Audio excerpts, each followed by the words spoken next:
obsessed with metrics, the most important part of us never make the dashboard. Rasanya kita kemana-mana diukur. Bener gak sih? Waktu sekolah, rapot lah, semua diukur. Di angka berapa kita, apakah hari ini lebih baik dari besok dan seterusnya, angka ulangan kita, benar nggak? Terus di dunia kerja ada KPI lah, target-target lah, revenue, EBITDA, net income, whatsoever. All about metrics. Tapi sebetulnya yang paling powerful itu yang bukan metrics sebenarnya. Tapi udah terang ya. Kita setuju pastinya dengan yang ini. Kita itu we became what we practice. Jadi orang tuh cenderung melihat kita tuh sebetulnya apa yang kita lakukan, apa yang kita perbuat keseharian, bukan yang diposting di IG, di sosmed, bukan yang diomongin ke setiap saat. Tapi orang melihat bagaimana kita perilaku. Makanya kalau di kantor saya bilang, aku nggak melihat backgroundmu mau dari mana, suku apa, agama apa, sabodote ini. Tapi aku melihat kontribusimu. Ya kan? Itu yang dilihat orang, kontribusimu. Nah, aku mau ngasih sharing. So 5 part of you they don't mention. Salah. Ini magic itu paling penting. Tadi pernah ngomong the power of mind. Power of mind. So what we thought became the words. What the word became action. What the action became habit. What the habit became value. What the value became our destiny. So be careful with our mind. Be careful with our thought. Ini apa yang di benak kita memperilaku. Drive suatu perilaku yang ujung-ujungnya itu yang membuahkan hasil.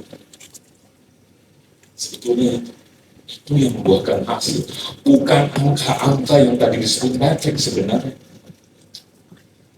Makanya saya niru Tinosidin, tahu Tinosidin? Ada yang Tinosidin pasti. Itu kemarin menggambar zaman TVRI tahun 80-an. Ya anak-anak ke gambar apapun bilang bagus, bagus, gitu. Mau gambarnya sejelek apapun bagus. Makanya saya terapi tuh anak saya, Pak, aku ulangan bahasa Sunda, aku dapat 4. Di zaman di Taruna Bakti di Bandung. Bagus, saya bilang bagus, whatever, saya bilang selalu bagus. Yang penting anak itu tahu bagaimana improve nilainya itu. Dan saya bilang, nggak usah tanya Bapak. Tanya lagi ke gurunya, makanya kamu sekolah, oh ya, tapi cari tahu. Nanti besoknya baru tuh, cari tahu, Pak, aku udah cari tahu.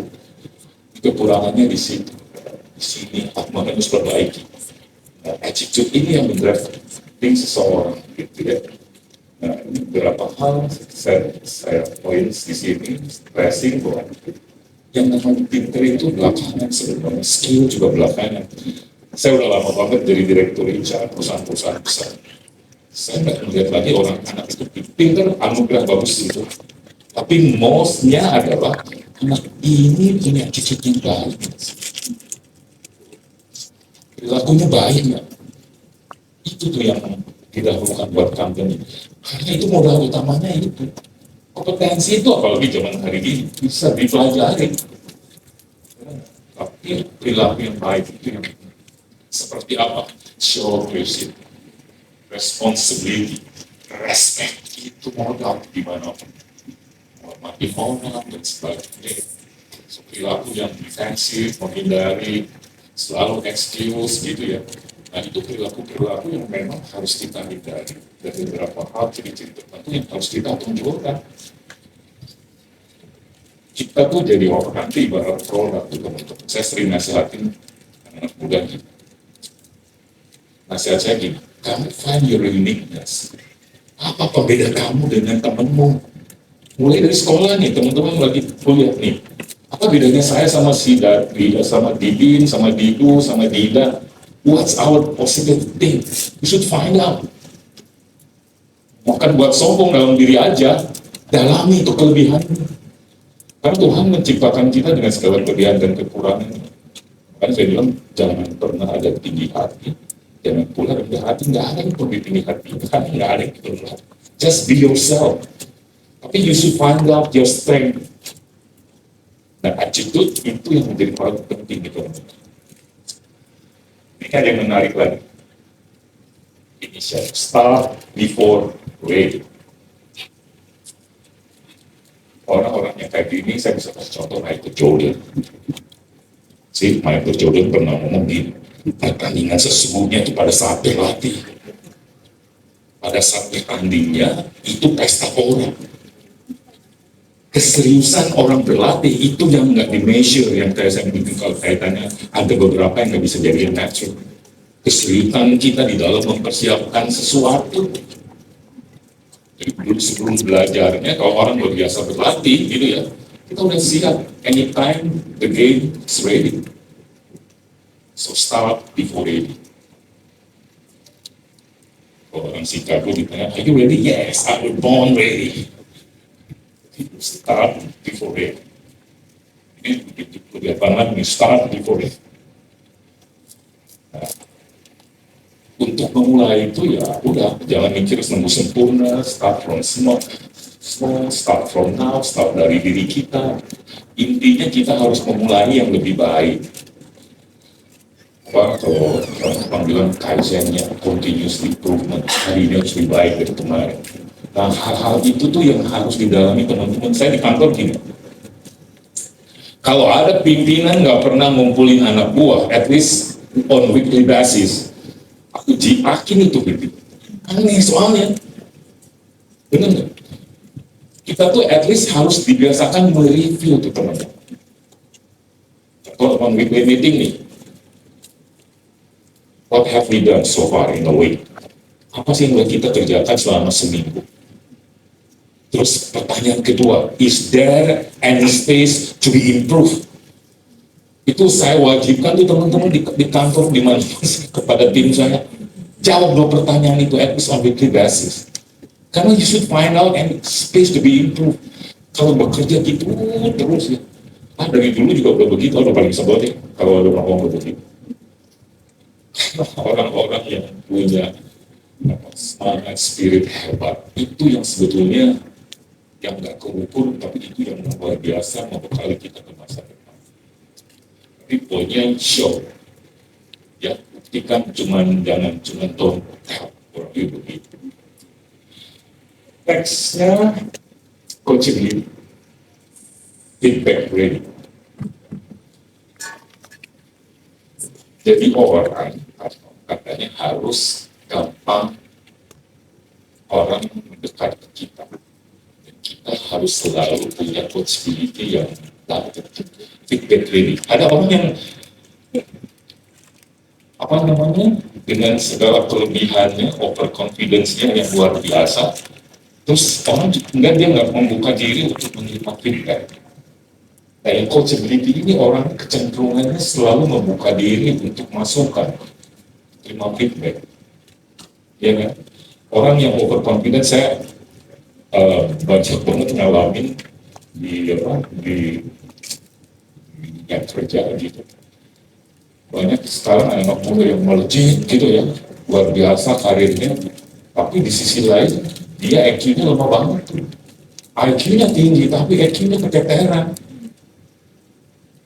Terus overconfident yang namanya juga over berlebihan, orang merasa dia paling tahu, itu berat loh teman-teman. Karena surveinya, keberhasilan itu ditentukan 85% dari soft skill. 85%. Harvard, Stanford, semua bikin research. Soft skill is everything. Itu yang nggak diukur. Instead of KPI, score, rapor. You should learn fast. Dan saya correct fast. Possible. Dibiasain selalu keluar kalimat, is there anything I can do? Can I help? Ini anak-anak kayak begini nih kalau di dunia kerja, orang-orang kayak gini, orang-orang yang namanya lovability score-nya tinggi. Saya sering bilang kalau di perusahaan-perusahaan itu suka ada komite talent. Jadi kalau mau ngisi jabatan promosi itu at least ada 3 kandidat yang harus muncul di sistem. Dan itu pakai teknologi itu. Who's the best, who's top 3 candidate to be promoted? Disisir. Orang yang baik, rebutan, itu hukum alamnya. Itu buat saya aja, si A buat saya aja, soal di antara ABC ini yang kandidat, si A buat saya aja di tempat saya, rebutan. Tapi begitu sosok yang kontroversial, jangan buat saya, jangan diterus. Nah di dunia nyata itu lovability score itu yang itu teman-teman. Jadi kita harus menjadi sosok yang dirindukan kalau tidak ada, jangan sebaliknya. Orang-orang senang kalau kita nggak ada, kok cilaka itu. Pusing dia ada di kantor, wah itu gawat betul-betul. Biar kalau dia ada orang, kritik aja. Ada sosok-sosok yang begitu kan, kerjanya ngomel, kritik, protes ke atasan, ngomongin anak buah, ngomongin teman sebelah, ngomongin atasannya. Itu berat. Dan sendirinya berat. Nah, ujungnya close dulu, feedback. Maksudnya kan orang pengen lihat ini didengerin, nggak apa-apa feedbacknya dipukul. Evidence-nya kita berubah gitu. Recovery rate, bisa speed, maksudnya gitu. Jadi kalau kita fail, kalau nggak pas gitu, ya bounce back faster than you break. Biasanya begitu, jangan mudah patah. Ada research kenapa banyak anak-anak startup itu gagal, karena lisensinya nggak dapet, nggak tahu, nggak ulet. Semua butuh pengorbanan. Kita ngelihat artis melawak apa gitu ya, sukses gitu. Tapi kita nggak pernah mikir di belakangnya itu. Itu yang nggak di-score, nggak ada metrik, spirit, tekad. Itu yang luar biasa. Karena orang ngelihat ujungnya, ngelihat hasilnya.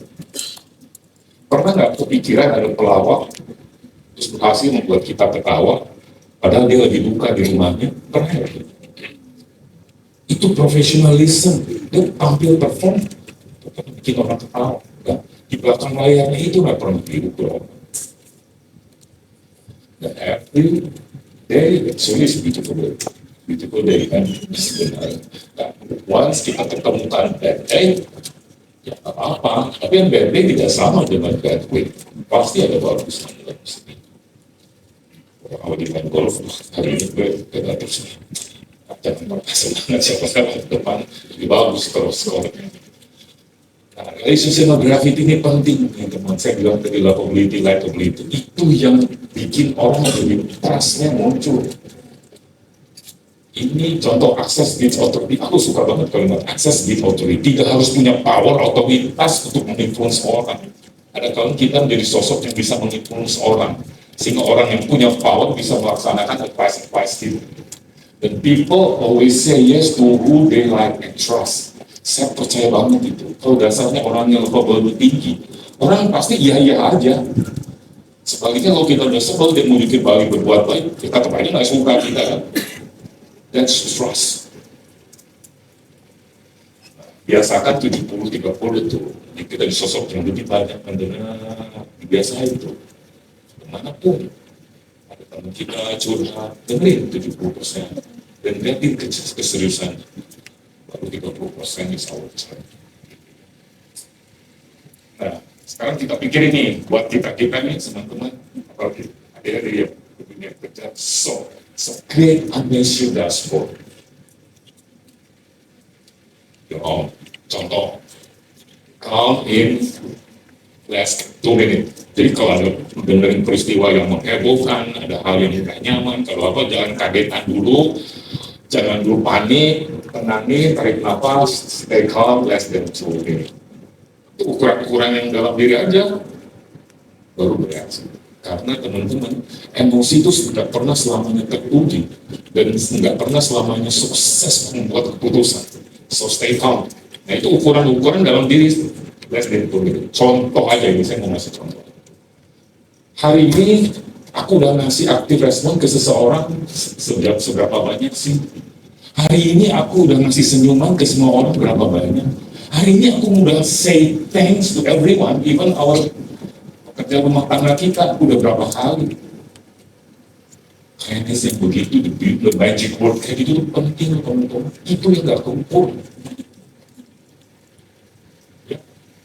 Number of feedback yang udah kita berikan, connection, apa, teman seribu kayaknya kurang, musuh satu banyak. Makanya selalu keep networking, karena networking skill itu menjadi penting banget di dunia kerja, interpersonal skill. Ini yang harus kita renungkan. In a world that worship the visible, become a master of the invisible. Itu dari saya. Terima kasih.